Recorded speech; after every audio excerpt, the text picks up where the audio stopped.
To finish up, we're going to have Brenton Crawford slightly presenting someone else's talk about solving the last mile, turning rock knowledge into value. Thank you, Tom. Great. Well, thanks for sticking around. I figured because everybody's quite fatigued, it's been a long session, I should talk about the most exciting possible topic, which is ore control, which is what you're expecting me to say right there.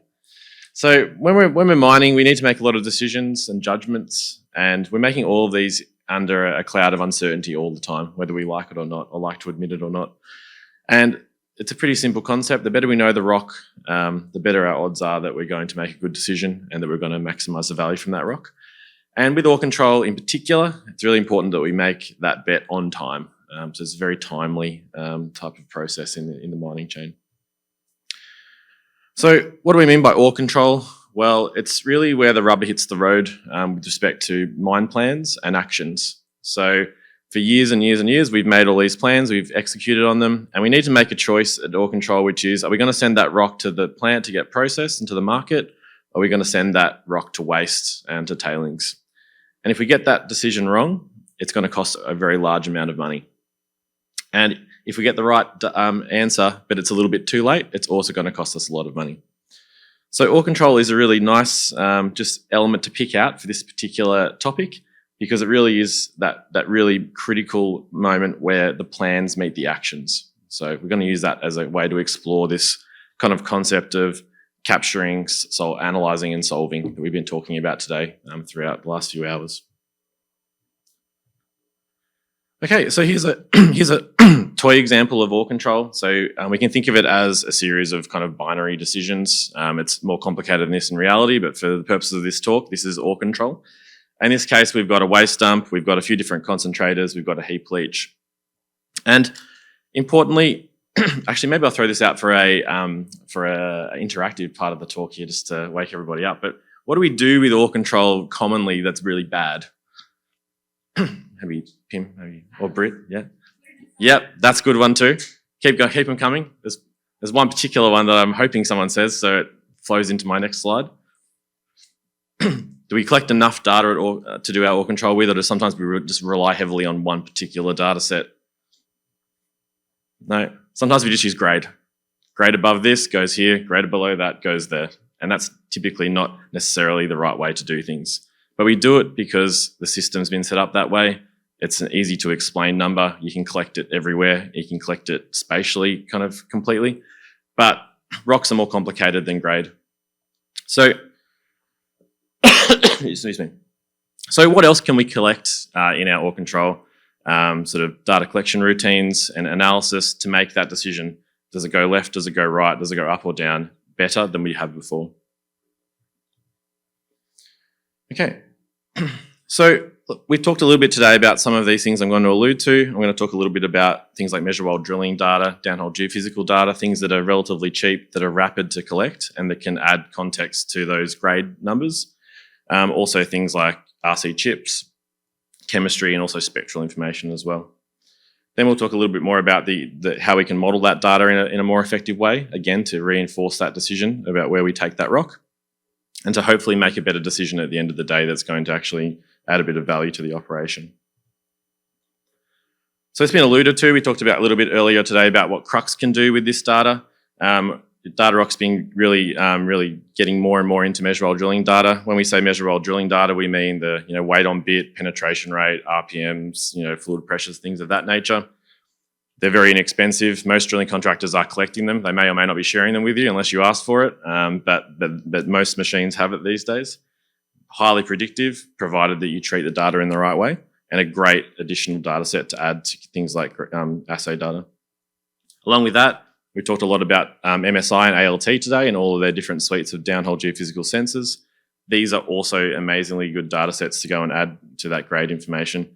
Again, can be collected rapidly with things like BlastDog, can be automated, and can be delivering those timely decisions quite rapidly. If we actually have some rock, it doesn't have to be core to make Dave happy. It can be just some fragmented bits of rock from an RC rig or a blast rig. We can analyse those with a variety of different analyses, from short wavelength infrared, midwave, there's lots of different analyses that we can do on these chips. You can add them to your assay suites. You can do them with handhelds or with devices on site. And these things, again, can be added to that grade control program or control program to just add more context to that really typical data set that you might collect. Ryan's already done a better job of talking about chips, so I'm just going to talk about them very quickly and just reinforce the idea that they're super underutilized. They cost next to nothing to collect. Like we were trying to figure out what the cost of collecting a photograph of a chip tray was, and it sort of rounds to zero, basically. So the idea is that there's textual information in there, things that are the great other side of the coin to things like chemistry. And we typically still aren't doing that much with it. We are doing projects with these rocks now, but we have to actually get the company to take the photo first. So that's how early we are in sort of making the market for things like RC chips, image analysis. So we talked quickly about MWD, some downhole geophysics, some chips. We've got all of these rapid data sets that we can collect. They're fairly inexpensive. We're adding valuable context to the usual heavy lifting data set in assay data. Okay, so let's move on to more of the analysis. So we're in the, we've talked about capture. Let's talk about how we analyze that data. We can do things like data fusion, ML-based domaining work. We can predict variables. We can augment data with machine learning. Eric just talked about harmonization. There's lots of different things we can do to not just collect more data for the sake of collecting more data, but to collect more data to make a more intelligent model that can add value. I'm going to talk about an actual real-world model here. It's been a little bit modified for the purposes of this talk, but essentially it's a real thing running in the world right now.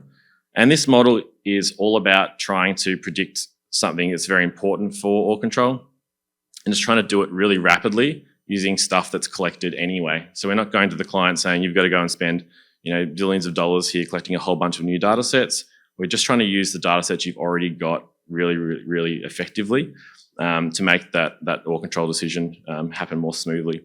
So the first thing we do is we take a bunch of NWD data and things like gamma, and we put it through a machine learning routine or workflow that we deploy in what we call our Nexus environment, which I'm not going to go into today, but feel free to ask about it later.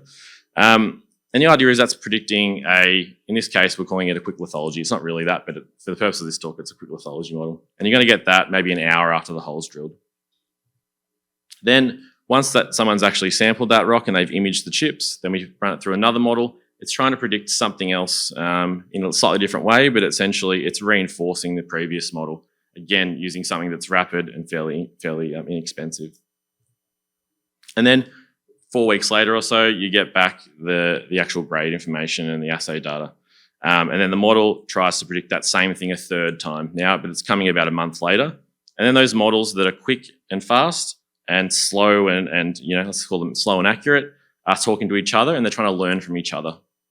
So the idea is that the quick model becomes smarter and smarter through time.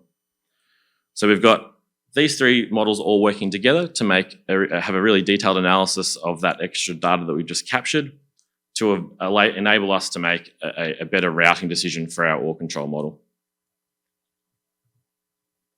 And most importantly, and something that is really important with all of these, is that you need them to feed back from what actually happened in the outcome of the model. So, for instance, I've just talked about all these lovely things we can collect and analyse, but did it actually make the world a better place? Well, we can measure that. We can look at what was actually recovered, what the actual value was generated, and we can feed that back into the model and improve that over and over again. So you don't just make a model and expect it's going to be good. You need to kind of keep feeding back with the actual outcomes over and over. Cool. So just to kind of reiterate here, we've talked a little bit very rapidly about ore control, about what we can collect to add to the usual suspects, how we can analyse that smartly with machine learning. And finally, we want to talk very briefly about, well, what's the upside if you get it right or if you get it wrong? So, excuse me. So I mentioned before that the ore control is really important because it's where the plan meets the action. And if you don't get this one particularly right, then you're in strife.